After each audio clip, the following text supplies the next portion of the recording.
Ciao, bentornato su questo canale. Se invece sei nuovo o nuovo, ti do il mio benvenuto. Sono Virginie, un interior designer e mi occupo di case che rappresentino al 100% chi deve viverle, dalla consulenza all'intero processo di ristrutturazione.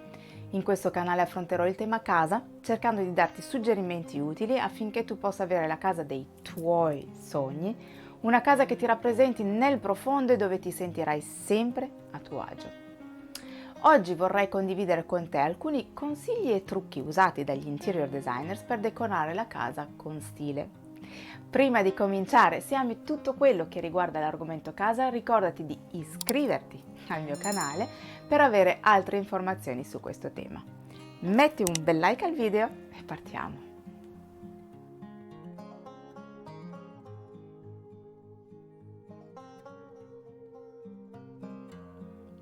Entriamo subito nel vivo dell'argomento e vediamo ben 6 accorgimenti da usare per decorare con stile.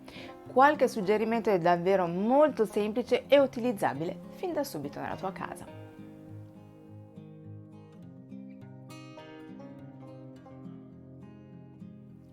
È molto importante che mobili e complementi siano in corretta scala rispetto alle dimensioni della stanza e in proporzione fra di loro. Mobili o elementi troppo grandi daranno una sensazione di un ambiente troppo pieno e confusionario. Viceversa, mobili piccoli si perderanno dando la sensazione che manchi qualcosa. Quindi, per arredare e decorare con stile è davvero importante misurare bene lo spazio e comprare elementi dalle dimensioni corrette per quello specifico posto e in relazione al resto.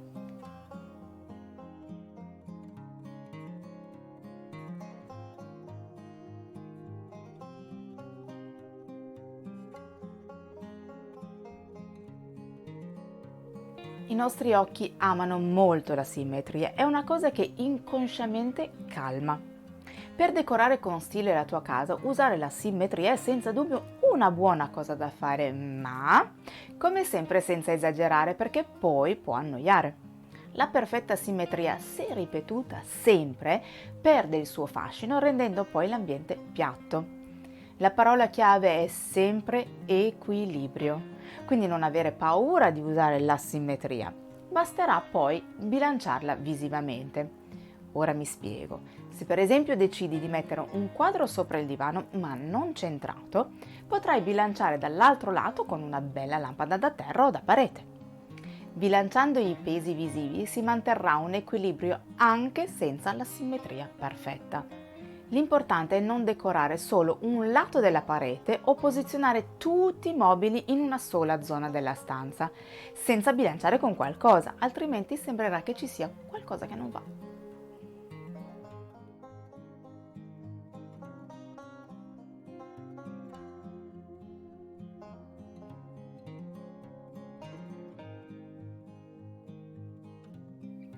L'utilizzo corretto o sbagliato del colore farà una grande differenza nel decorare con stile la tua casa.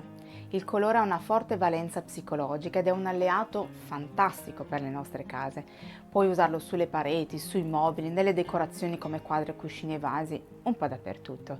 Anzi, a dire il vero, a meno che tu non voglia una casa total white, total black o total grey, usi senz'altro qualche colore, perché i neutri infatti sono colori perché avranno un sottofondo ben preciso. A dire il vero, a meno che tu non usi colori puri, anche bianco, nero e grigio hanno questo sottofondo. Puoi avere una casa monocromatica, ovvero usare lo stesso colore ovunque, ma per farlo con stile, creare ritmo e non rendere tutto piatto, cambia la saturazione e l'intensità di questo colore. Puoi usare il colore anche solo a piccoli tocchi, quindi in un ambiente tendenzialmente neutro aggiungere qualche elemento colorato qua e là, un cuscino, un puff, una poltrona per esempio, ma anche qui puoi usare diverse sfumature di questo colore per dare quel tocco di ricercato e di stile.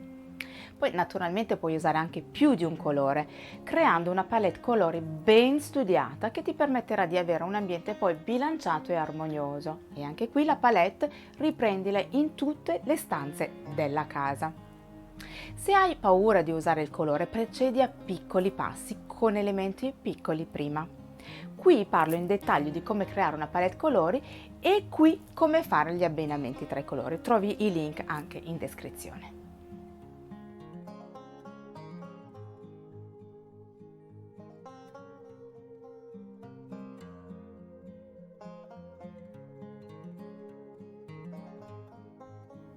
Quando fai le tue decorazioni sul tavolino, su una console, sulle mensole o nella tua libreria, fai sempre delle composizioni con numero dispari di elementi.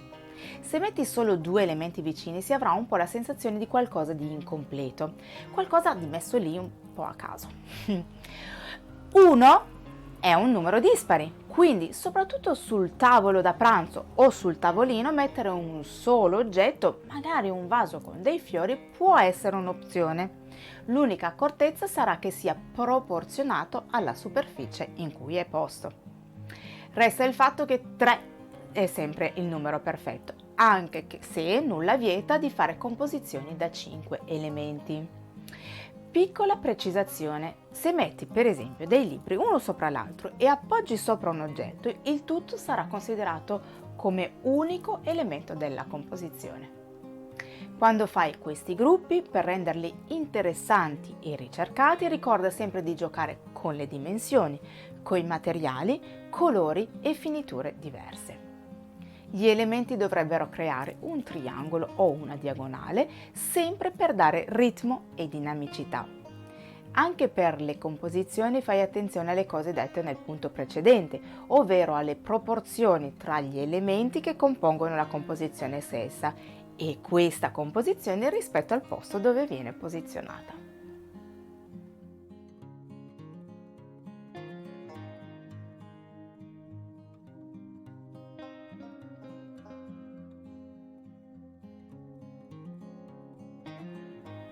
I cuscini sono un modo facile, veloce ed economico per decorare con stile la casa.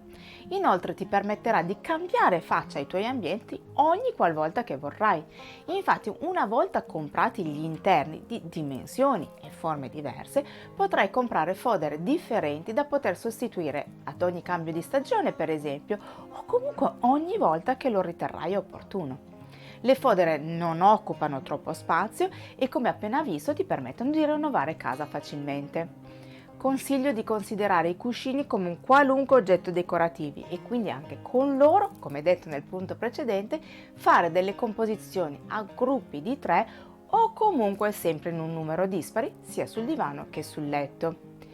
Anche con i cuscini quindi è bene usare nella composizione dimensioni, colori, disegni e trame differenti per dare un po' di ritmo e dinamicità. Attenzione a come mixare le fantasie, tieni conto dei colori ma anche della scala dei disegni in modo che ogni pezzo si sposi bene con l'altro. Parlo in dettaglio di come mixare le fantasie qui e trovi il link in descrizione. Evita, a meno che non sia su una poltrona, di lasciare un cuscino da solo, sembrerebbe messo lì un po' a caso. Una composizione ben studiata darà subito un effetto ricercato ed elegante. Se vuoi approfondire parlo di come decorare quei cuscini qui e di nuovo trovi il link in descrizione.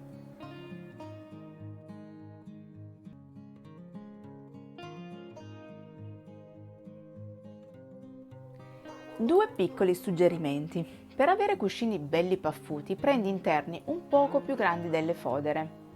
Se ti piace dare un look da rivista ai tuoi cuscini, prendi interni che si riescano a modellare bene, non troppo densi per intenderci, e poi una volta che è bello paffuto gli puoi dare un colpo di karate con la mano in centro. È una cosa che sta andando molto di moda, ma che in effetti dà quella sensazione di qualcosa di un po' più studiato.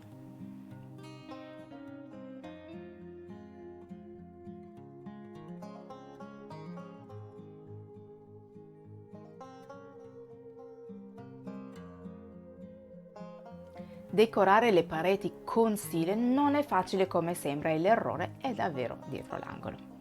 A parete puoi mettere specchi, quadri o fotografie, puoi mettere uno o due pezzi o un'intera galleria e in tutti i casi la prima cosa, la più importante, è appendere alla giusta altezza.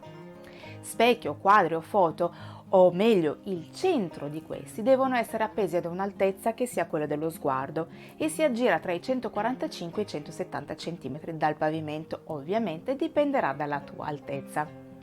Se si appende troppo in alto, il quadro o lo specchio che sia sembreranno una cosa a sé, separato da tutto il resto. Quando si dovesse avere una galleria, questa misura andrà presa al centro di essa. Nella galleria di quadri o foto è molto importante anche la distanza fra i vari elementi, che deve essere sempre la stessa e si aggira sui 5 cm sia in altezza che lateralmente. Se i quadri sono troppo vicini l'uno all'altro si creerà confusione, mentre se sono troppo separati sembreranno pezzi a sé e non formeranno una composizione coesa e armoniosa. Queste distanze fanno parte delle misure che contano nell'arredo e ne parlo qui e trovi anche il link in descrizione.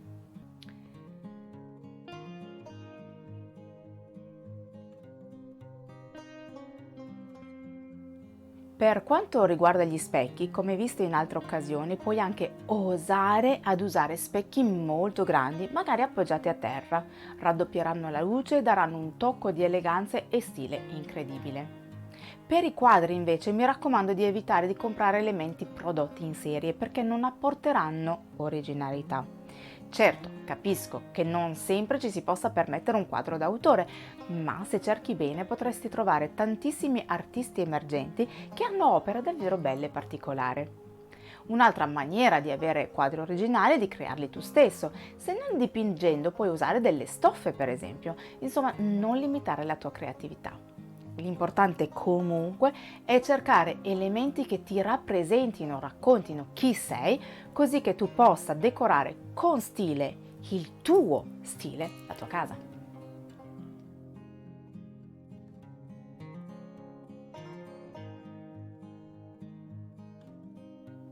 Spero che il video ti sia stato utile e ti sia piaciuto, nel caso fammelo sapere con un bel like.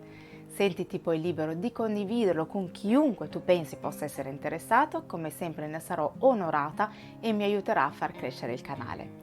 Poi se senti che la tua casa o qualunque ambiente di essa non ti rispecchia abbastanza, non aspettare oltre e prenota la tua consulenza.